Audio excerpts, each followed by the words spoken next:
Does canning your own food save you money? That's a question I get a lot here at the Wellness Homesteader. Stay tuned and I'll share my thoughts. Well, happy Tuesday, everyone. It's Tuesday here. Not sure what day you'll be watching the video, but a question I've been getting a lot is, why do you can things? Does it really save you money? Is it worth your time, energy, effort, and trouble? And my wholehearted answer to that is yes. So, by way of a disclaimer, certainly you have an original investment in your jars, your lids, your rings, your canner. It does take electricity. It takes some water. However, I believe the quality of food that I am able to jar up and eat all year long is far superior nutritionally, as well as chemical, preservative, additive free, salt free, many things that is either difficult to find in the store, or if you go organic in the can, you're not going to buy your can of green beans for 84 cents at Walmart if they're organic, etc. So I believe, because most of my seeds are free, I continuously harvest and reuse seeds. Once I don't have that initial investment for seeds, I believe I'm saving money. So this morning, I decided I needed a nice hearty meal. Have been eating so much soft food, like I just want to chew something, but a little soon yet. So I went through my refrigerator and through my pantries, and I thought chili is perfect. And it is a chilly day here today in Ohio. We are forecast to have a day, I think it's 2 or 3 days from now, where the low will be in the upper 30s. So first frost is quickly approaching. So I wanted something hearty and delicious for lunch and meals to come. So whatever is left of my chili, I personally freeze it into little soup containers. I do not recan it because I don't like how soft the meat gets when it's re-pressure canned. So let me swing you around here and I'll share with you what I put in Kim's Killer Chili. So hang tight. Okay, well, I have my crock pot already with the liners that I don't love, but when I buy something, I use it up whether I love it or not. And I'm hoping this will help the clean out of the pot a little bit. But usually what happens with these, and why I don't like it, besides the fact they're plastic, is you end up with a hole in it. And so it's really inconsequential to helping you keep your pot clean. So it won't hurt me to wash a pot, right? So let's, oh, that's still too hot. So let me share with you what I have done. I am going to put some meat in there. Don't faint. Yes, I'm going to eat some meat. So at least I'll have a little chew to my chili. So I'd like to show you, there we go. I had an onion that needed to be used. And then in the freezer is where I keep meat. And I want to highly recommend, not affiliated, don't receive any compensation for this.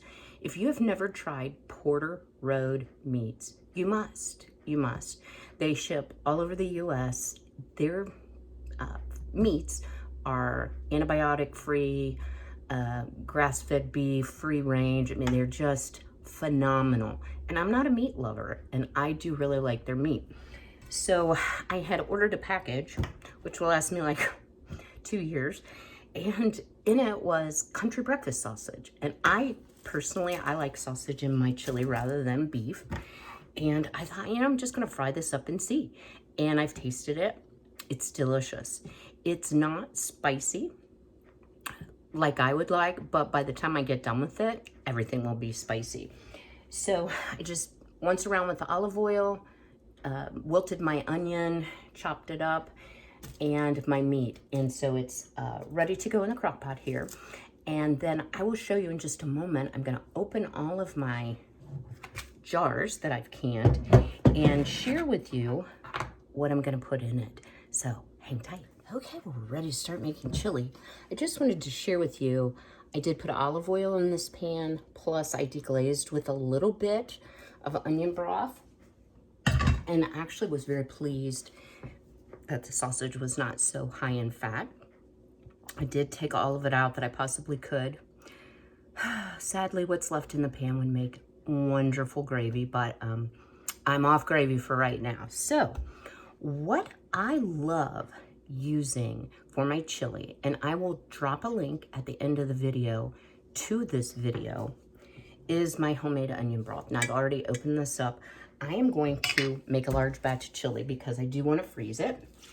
So 1 quart of onion broth. So from a cost standpoint, since we're talking about does canning save you money, I grew onions this year, and that's what I used to make. I filled up my Ball electric canner with water and canned. I've lost track of how many quarts and pints I was able to can just from a few onion sets that I had planted. So to that, of course, we need beans. And these are my ranch black beans, and it's not ranch like ranch dressing, it's ranch like cowboy. Very spicy, very delicious, has a lot of cumin in it. Hear that lovely seal? So let me share. I canned these from dried black beans that I bought at the dollar store, extremely inexpensive, and they smell amazing and much less expensive than what it would cost you to go buy seasoned beans. And I can actually use all the contents of this jar into my chili. Now, I do want to say, if you don't like spicy chili, you certainly can have at it with your own spices. Everything that's going in here is either fully cooked or safe to taste. So I will be tasting this and adding spices as I go along. And as you know, chili gets better the longer you cook it, number one, and then also the leftovers are like phenomenal. The next thing I'm gonna put in are my home canned tomatoes. So this does not have any liquid in it. It's all the juice, natural juice from the organic Amish tomatoes that I purchased. Nice seal on the jar. I always smell it just in case. So in goes a quart of tomatoes. And I swear I always make soup like I have 14 children, but it freezes so well and it saves me a lot of time. I don't have to cook over and over and over. Now I'm gonna put something strange in there. Last summer, I made peach corn salsa. So it sounds weird, but it's delicious. It has corn, jalapeno peppers, and some peaches in it. And looks like green pepper. I can't remember what all I put in there, but this stuff will blow you up. It is super, super hot. But I've found, and corn's okay in chili, you know, think Tex-Mex. Putting, oh, it smells so good. Putting it in my chili really kicks it up a notch. So this is actually only a jelly jar size, or a 4-ounce jar. But I'm almost out of this, and I do want to use it up just because it was canned already a year ago. So I'm gonna have some jars to wash, but that's okay. Then in my fridge, I found garlic that I forgot I had. So yeah, we need some garlic. And how I start my chili, usually at Aldi or even at Walmart, you can buy the chili packs, and often they'll have them on sale. I know Aldi had them for a while for 48 cents. I think I gave 84 for this one, but I may be dyslexic too, I'm not sure. But this is such a great way to start it if you have this on hand. It has chili pepper, onion powder, spices, salt, garlic powder. So we're gonna put that in.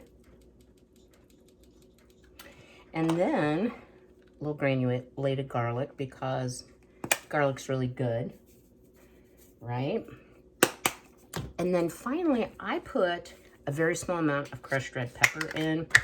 This is actually a new jar to me, so let me open this up. Usually the sausage that I prefer to buy is Jimmy Dean Extra Hot and Spicy, but that's not what I have in my freezer. So I chose to just spice up the chili. So I'm gonna put a little bit of chili powder in it. So I've used 4 of my jars. I've used onion that I had on hand, garlic that I had on hand, spices, spice mix.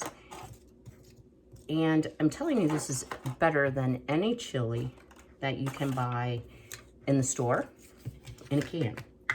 I also know that most of the ingredients are organic, and I feel the meat is safe, and I know it's tasty.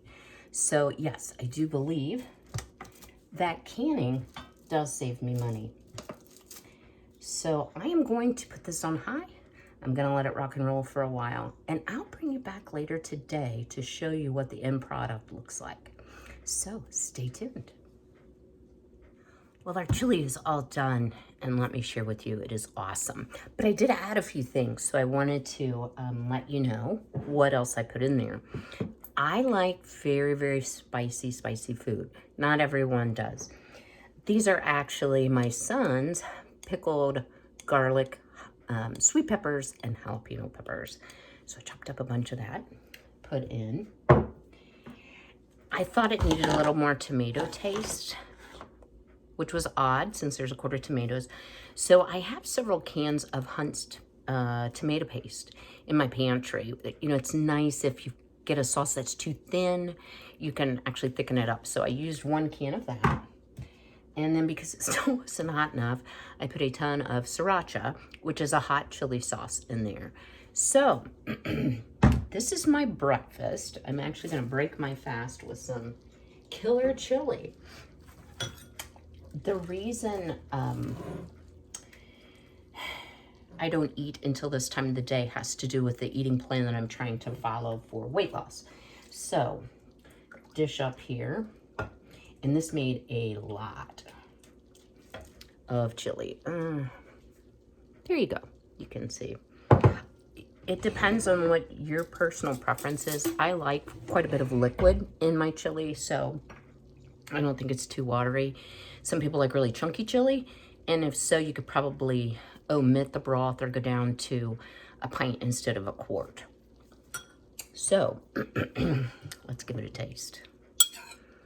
So there's some nice pieces, and I know this is not breakfast, but capsaicin, which is what is in hot peppers, super good for joint pain and for inflammation.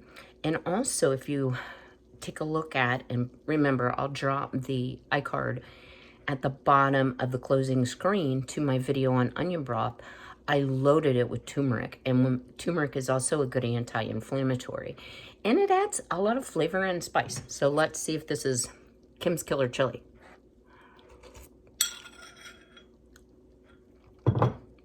Oh yeah, very good.